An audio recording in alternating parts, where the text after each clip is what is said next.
I wasn't a very graceful youth. I was very loud and in your face and Were you? obnoxious.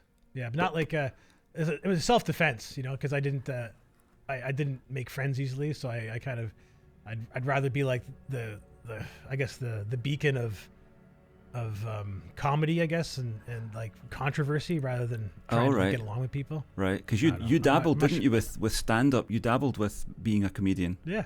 You put your hand in. I've seen it on YouTube, but I can't like your music. Like your music, I can't hear the words. It's like I can catch every odd word, which is kind of fatal when you're trying to watch comedy.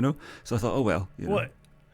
Well, yeah, that was an unfortunate, the lack of confidence with the microphone position, and the people in the crowd could hear me fine, but my buddy at the back of the bar with my camera couldn't. Yeah, it's just the recording. So well, there's a whole thing to do with Stagecraft, and I've been watching Ren recently, doing his sort of thing that he does, and he's done some live things, and I've watched that, and Stagecraft is really something that I think all of these guys need to learn. I never really learned it because I wasn't on stage often enough, but I kind of learned about it somewhere from somebody, I can't remember who.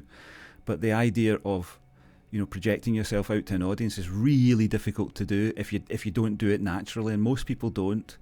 But most comedians that you'll see have got it. They stand there square, and they're taking that audience on, and from the point of view of being in the audience or being, I think you feel it more if you're in the audience, but if you're watching it on video, it doesn't really come across the confrontational nature of it. And I think it's something, I no wonder anybody who gets on stage does that shrinking thing, you're trying to protect yourself. And then obviously if you're doing a performance, you're having to take care of the performance at the same time, and that's a kind of inward thing, isn't it, for most of us? Like if I'm playing the guitar, if you saw me playing the guitar, I wouldn't be projecting to you. I'm only looking at the notes and thinking about what I'm going to do. And learning to get past that and project out the way is really, really difficult, and comes with experience, I think. But watching Ren, who's just had a number 1 in the UK, which is unbelievable. And watching him live, I'm thinking, yeah, you've spent too long on the street. He's all over the place. He's performing to all corners of the world. He's forgotten that there's only one direction he should be facing. But he'll maybe learn, or I suspect he won't do live work. I think he might stick to video from what he was saying. Somebody asked him about that in a recent interview, and he was kind of coy on the idea of doing live stuff. Yeah. I do find the age of YouTube has created a different type of musician. Absolutely. In a way Absolutely. Yeah. And he is it. He is the. Oh, there's Zappa. Yeah. Hello, Zappa. Oh, and there's the cat. What's the cat's name? Heisenberg. Obviously. Oh, have you had a cat called Schrodinger? No, my last cat, his name was Floyd. Floyd, right? And, okay. I thought about having a cat named Schrodinger. It just seemed too on the head. Yeah, exactly. Yeah, I get the Heisenberg reference. Yeah. Yeah, and that, like, Breaking Bad was like the big show on TV when I got him. That's the reference, but it's also a reference to physics as well, isn't it? The uncertainty principle. Well, exactly, right. And he's a very uncertain little creature, so that was part of the, So I knew that people would understand the reference to Heisenberg and Bryan Cranston immediately, and then when they spending time with the cat, they'd be like, oh, is it actually about, how he's constantly terrified of every possible outcome, because he's a feral cat, right? So I rescued him from outdoors one winter. He had no teeth yet because he was such a small kitten that he was trying to eat like ice to try and like melt chunks of ice in his mouth to get water, Oh, we soul. He was, so he was. I don't know if he was born indoors and pushed outside or just born outside. I don't know where he came from, but he showed up at my house like it was December 2010. He showed up at my front door looking for a place, and I couldn't catch him because he was too afraid of me. And I spent 2 weeks trying to lure him into my house, with all complete failures. And then I went to the city and said, hey, if I have an animal that's in my backyard that I don't want around, how do I get rid of it? And they said, oh, just borrow a trap. We'll give you a trap, like a humane trap, like one that doesn't hurt him. So they lent me a trap, which I never returned. I still have it, actually. The city lent me a trap, and I caught him. It took me 2 nights to catch him with this trap. For catching, it's designed for catching skunks and raccoons and other nuisance animals might be eating your garbage, And I brought him in the house, and he spent about 2 weeks as a ghost in my house. I had no idea where he was. He never made an appearance. He just kind of hid in corners and under beds and whatnot. And eventually, he just started showing up. He started coming around while I was sitting around at night doing nothing. He'd come and sit on my lap, and so I'm not much of a cat person.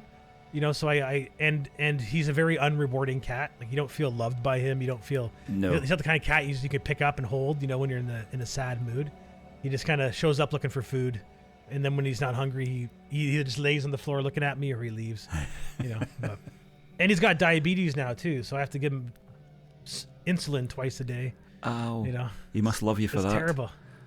Well, thankfully he associates it with food, I think, because I feed him when I'm getting his needle. So I think the needle is just the sound of me getting the needle ready is his means. Oh my God. It's breakfast. Yeah. I guess I put my human situation onto that, and that sounds horrific. But if you're a cat, it's like just one of these things. It is, Well, it's better than what my last cat went through. Floyd went through hell. Floyd was the opposite. Floyd was he was also a rescue, but he wasn't feral. He was out in the woods, and someone dumped him off at my wife now, but at the time my girlfriend's dad's house. He had like a big long driveway in the middle of nowhere. So it's a thing here in Canada that if you have an animal you don't want, you just drive out to a farm and leave it at the end of the driveway and hope that they'll take care of it, which is an atrocious thing to do. So this little kitten showed up, and their dog was going to eat the cat. So we went to visit with Megan. Had planned to bring the cat home. I had no idea yet, but we went to visit and to go see this cat, I guess. And I was wearing a Pink Floyd T-shirt, Dark Side of the Moon, or The Wall. Actually, it might have been The Wall T-shirt with the hammers on it, marching. Oh yeah. And when we were driving home, the cat had claws in the shirt and sat on my chest the whole way home, like for like a 2-hour drive. It hung on my Pink Floyd shirt, and that night he slept in the shirt too, like coiled it up like a little cocoon and slept in it. Yeah. So that's why I named him Floyd, because I thought, well, he obviously likes my Floyd shirt. Yeah. And being a music fan, and it was funny because we thought it was a girl. We thought for sure it was a female, and I still named her Floyd. Right. And everybody was like, "Why? They're like, why do you call it Pink? It's named after Pink Floyd." And I said, "No, I don't want a cat named Pink. I think Floyd's a cooler name for a girl cat." And then it turned out to be a boy anyway. So it was just kind of. But anyway, I had him for 2 or 3 years, and then I bought my first house, and this was actually when me and my wife had a bit of a split at one point. So her and I split up, and she left the cat with me, and I bought a house.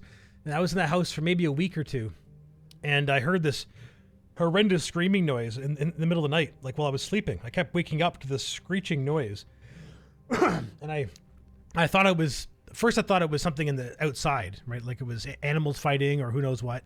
So I didn't think much about it, or I thought I was hearing it in my dreams, like it was a noise that was happening in my head. So after waking up 3 or 4 times, I realized this noise is actually happening in my house. This isn't an imagination.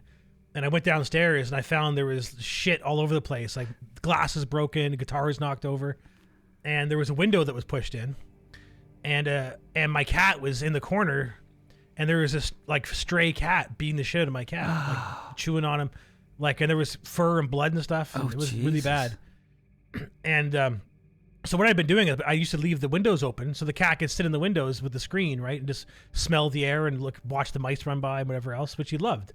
But I guess a feral cat came to one of the windows and they were fighting through the screen, so the cat just came through the screen and let himself into the house. And my cat's never fought anybody before. He's not a fighter. So this feral cat walks in with all the skills in the world for fighting and just beats the shit out of my cat. And when I confronted the cat, it just went right back out the same window it came in. I never saw it again. But one of the things feral cats do when 2 male cats are fighting each other is they try and neuter each other, right? So that's the fighting tactic. You start chewing at the other one's balls, and whoever loses their balls first loses the fight, And so my cat was already neutered. He had no balls. He had like this empty scrotum hanging down there.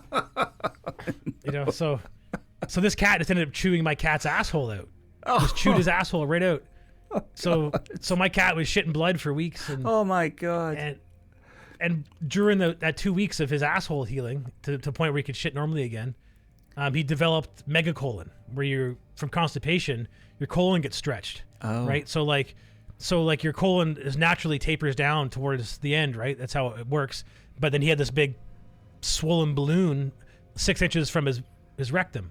So he get constipated all the time. Oh, wow. And so I would take him to the vet, and I remember the first time he got constipated, it cost me $1,200 Oh, Jesus, to have him man. fixed. Gee And I just bought my whiz. first house.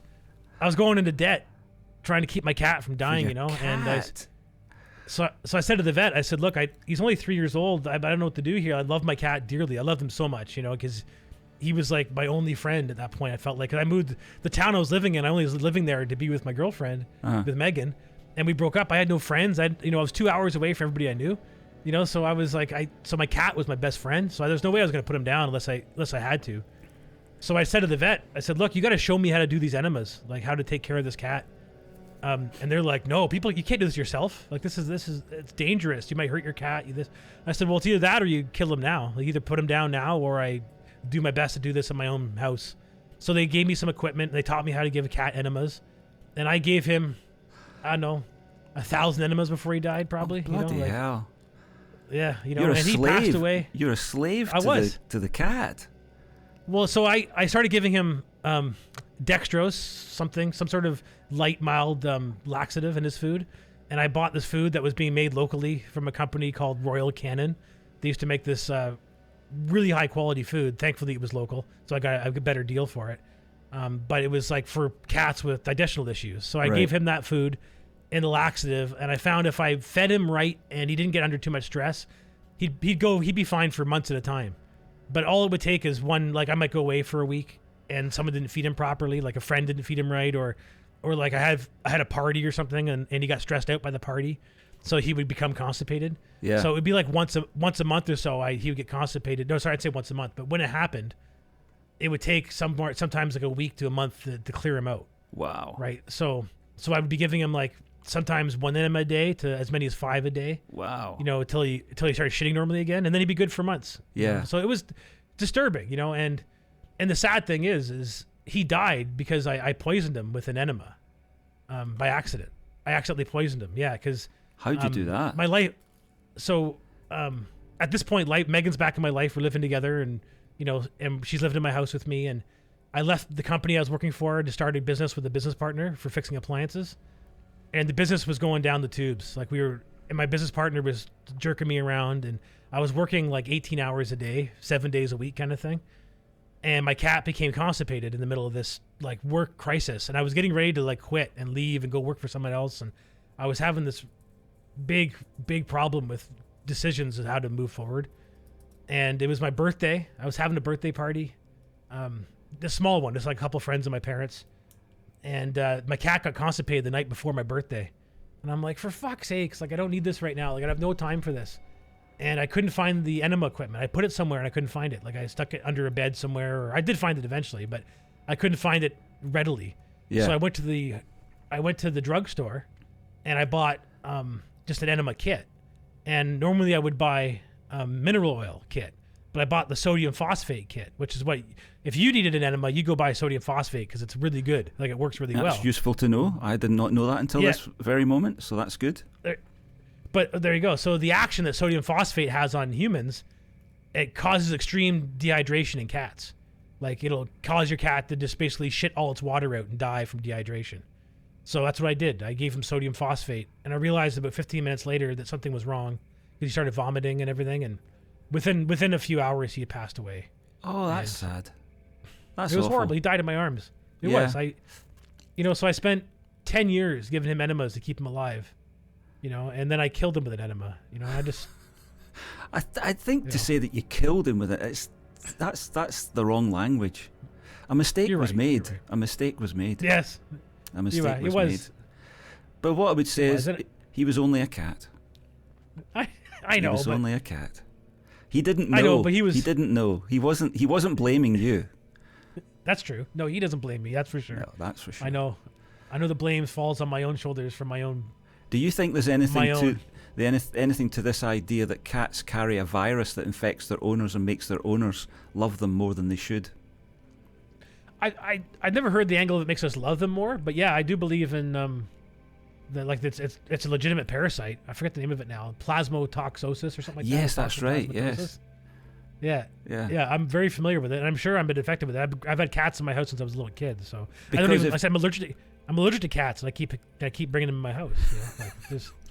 Yeah, I mean that's the thing, that people who are allergic to cats keep cats. People who previously didn't like cats suddenly start keeping cats. And I wonder if most of people's behaviour towards cats can be explained by that. What do you say? Toxoplasmatosis? Toxoplasmatosis, yeah. I think it can be explained by that, because otherwise the behaviour is completely irrational if you think about it. I mean, you think Absolutely. about what you did for that cat. I mean, would you do that for a strange human being that suddenly landed on you? You know, you wouldn't. Well, you might, I suppose. If the strange human being been living with me for 3 years and helped me get through like some dark patches, you know, I probably would.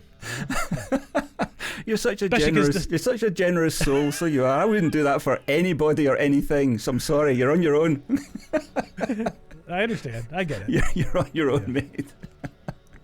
Oh dear, I'm sorry to hear that. I've only ever had to put one animal down, and that was a cat, and I would never have thought that I would be emotional about that, but I was. But we had a great cat called Fidget. She was brilliant. She would come and sit on your shoulders, you know, keep you warm during the winter. She was always there. She was interested in what you were doing. She was always watching. She was smart, you know, for a cat. And when we got rid of her when my daughter came along, so that's over 20 years ago now. And we gave her to this old lady who was looking for a cat, and I think she probably had a nice life there. But the old lady kept giving us status reports on the status of the cat, you know. So it was quite funny. So for years afterwards, we used to get these Christmas cards things from Fidget,